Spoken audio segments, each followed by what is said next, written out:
bye sa mga kaibigan ni Nanay Linda Igamino. Ako po'y nagpapasalamat ngayong umaga ay napansin ko po yung akin account na 226,000 follower na po ako. Ako po'y nagpapasalamat. Kahit ganun lang po yung aking natatanggap ay masaya na po ako. Masaya po ang umaga ko ngayon dahil kahit papaano ay siya ay nagdadagdag. Yan. Salamat po sa mga follower, sa lahat ng nagsusuporta kay Nanay Linda at sa lahat ng mga boss dyan ay sana po natutuwa po ako at lalo pa po niyo dagdagan yung aking natatanggap sa aking bahay at lalo na po sa atin dyan big boss, sa ating libangan. Kaya ako po'y nagpapasalamat sa lahat. Marami pong salamat at good morning everyone. Nandito po ako sa tindahan ngayon nakaupo at nag-iisip ako na siyempre kung anong gagawin kasi kahapon po hindi po ako nakagawa ng maayos na content kasi dinala po ako sa ospital. Yan po nangyari at tiningnan na naman yung aking kalusugan doon sa aking doktor kung ano yung mangyayari sa akin. Babalik na naman po ako, mga 1 linggo lang ang pagitan, babalik na naman po ako sa ospital dahil sa aking mga nararamdaman daw kung ano yun nadagdag sa aking sakit. In-update ko po sa inyo kasi baka magtataka kayo bakit wala akong na-update na mga maayos na content.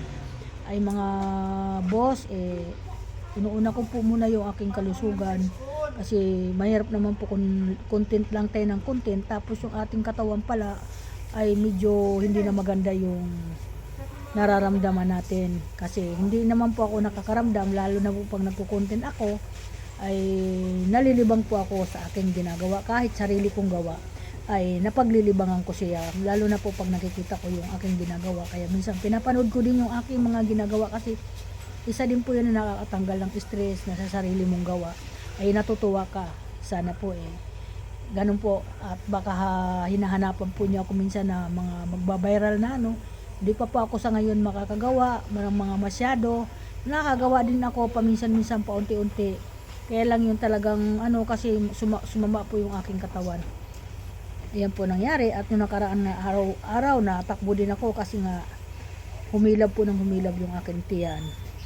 Kaya yun po nangyari sa akin. Kaya maghapon po nagsara ako ng tindahan at humiga ako sa aking upuan para hindi na po masyadong igalaw yung aking katawan.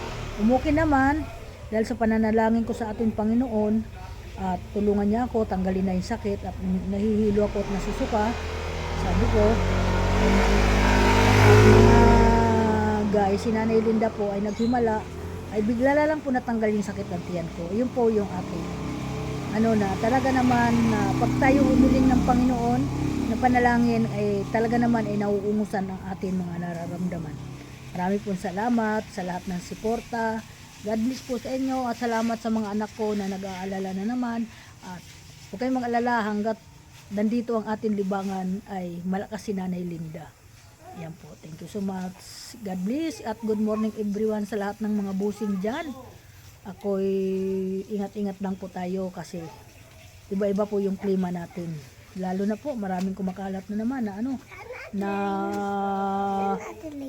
kumakalat na kumakalat na kung ano man dyan. Kaya magdadala po lagi tayo ng mask sa ating kaligtasan sa ating mga sarili. Thank you so much. Bye-bye. Thank you po. Bye-bye po. God bless.